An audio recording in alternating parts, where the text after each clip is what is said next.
Do you have a bunch of personal photos that you want to create and save as your own custom sticker so you can send it as emoji on text message, WhatsApp chats, or Instagram DM? Isn't that fun? Let's check out how to do that on your Samsung Galaxy S25 Ultra or Plus.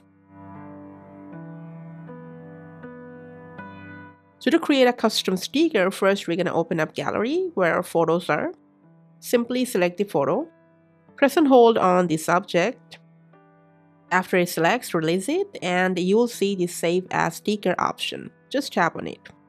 And from this recommended style or layouts, just select the one that you like the most for that photo, and then press Done. Now, as you can see, I've already created some stickers, and it's just added to this list.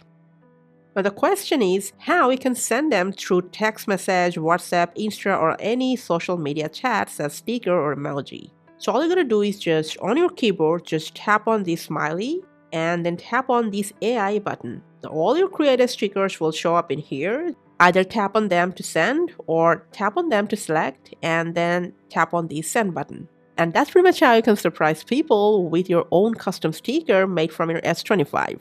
Thanks for watching.